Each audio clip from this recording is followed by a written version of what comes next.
Adventures with Superman. Episode 3, my interview with Superman. And it's your boy Icon with a DC TV animated review. And we have an intro. Like, I didn't realize in the first 2 episodes of this, there was no intro. We actually have an intro, like a theme song and everything. So, in this particular episode, the show's actually really good. Like, I'm enjoying. I'm definitely enjoying it. Like I said, it reminds me of it's like Superman and Lois before Superman and Lois, you know. But in this particular episode, and I like what they're doing with the villains because it starts basically with Superman saving, you know, like a building from falling and a cat out of a tree and saving lives. And Lois is trying to get an interview with him, but she can't get an interview with the Man of Steel because he doesn't want her spilling his secrets. But it takes us to a prison. And in the last episode, the last 2 episodes, we did get a Live Wire reference, which Jimmy named her Live Wire. So Jimmy's going to be the Cisco of the show where he's going to be the one naming all the villains. So he called the villain from the last one Live Wire because we know her as Live Wire, Leslie Jones or Leslie, well, I forgot, Leslie something. But in this particular one, we have a new villain because these 2 guys, they went to go bust out their sister from prison. And when they busted their sister out from prison, the sister, she was just like, "Oh, how did you guys find me? How did you guys break me out?" And then the brothers said, "This crazy lady gave us these weapons and we're going to use these weapons to get you out of jail." And they said that, "Sis, we got a weapon for you too." And then they kept calling her Siobhan. And when they gave her weapon and she put her mask on and then she used her power, whatever power the weapon was that they gave her, I was like, "Oh, she's Silver Banshee."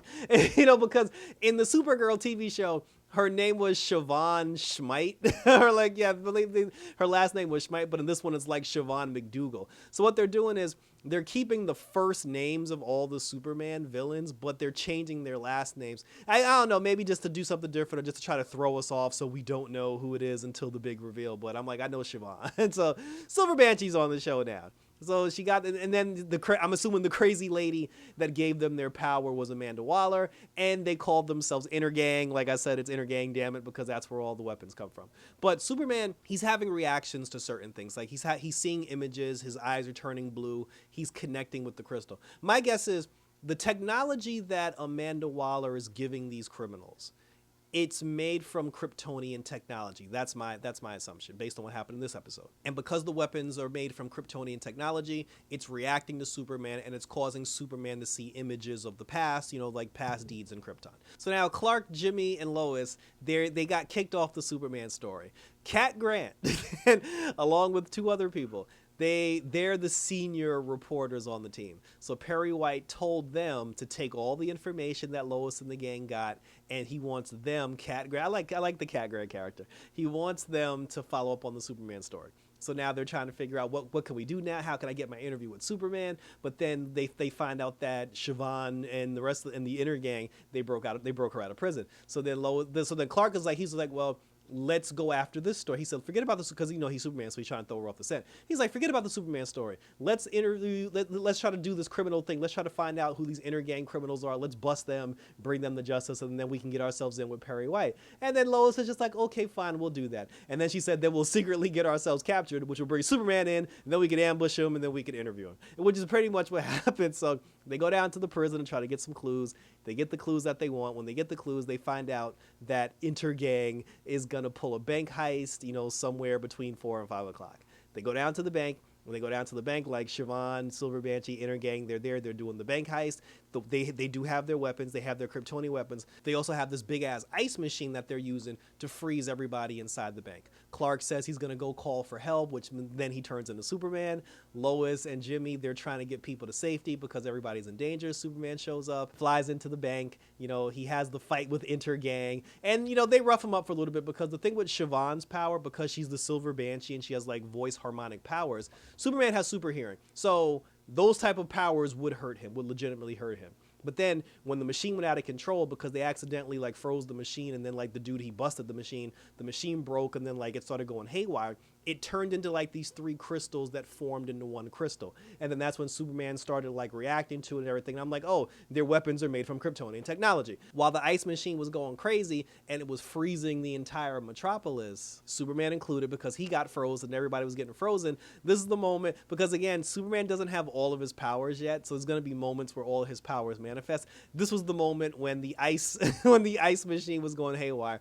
This was the moment where his heat vision kicked in. How coincidental. final because right before Lois and Jimmy got frozen, that's when his heat vision kicked in. Then he used his heat vision to melt all the ice and he destroyed the crystal because he didn't know it was attached to, like Kryptonian technology yet. He destroyed the crystal, he saved Metropolis, and all the people went back to normal. So he flies outside, Lois was just like, oh my God, Superman, can you help us find Clark? And then when he realized that Lois and Jimmy weren't worried about getting the interview anymore with Superman, they were more concerned about the people.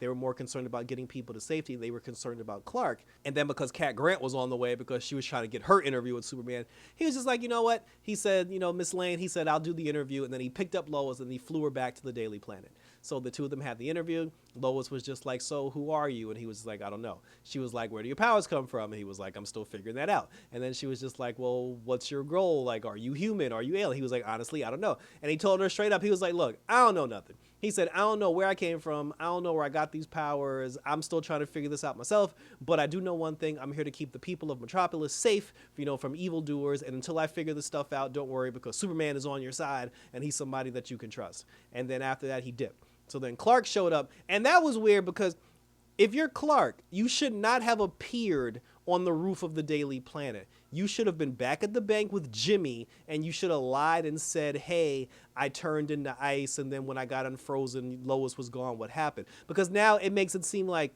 when everything went down, when the trouble started, it looks like Clark dipped like a bitch. And like he ran back to the Daily Planet instead of actually trying to stay with everybody else and like helping save the people. So that was a bad look for Clark. But then he was just like, oh, so you got your interview with Superman? And then she was like, yeah, I got the interview. And then she was like, but what do you think about Superman? Is he an okay guy? And then she was like, no, he's a liar. Because Lois doesn't believe a word that he's saying. She thinks that he's lying about the whole thing, and she's going to be determined to expose him once and for all.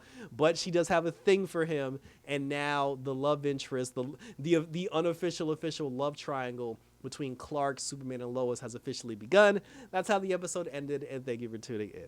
So, like I said, I'm enjoying this. I like how they're introducing the villains, because so far, none of the villains are starting out as metahumans. And in a lot of cases, that's how it was in real life. Like, they start, like even Leslie, like she started out as a regular person, and she ended up getting the live wire power. Siobhan wasn't a metahuman from birth, but they're getting all their powers through like Kryptonian technology. Because even then, after Superman defeated Intergang, one of Amanda Waller's stooges, he came in at the last second, and he was going to scoop up the Intergang members and take them back to Amanda Waller. So I guess they're going to do experiments on them. But so Silver Banshee's probably going to actually get the harmonic powers at some point, or maybe the Kryptonian crystal technology is going to be turning people into metahumans, and that'll be cool too, because then it could also birth like other superheroes, both good and bad.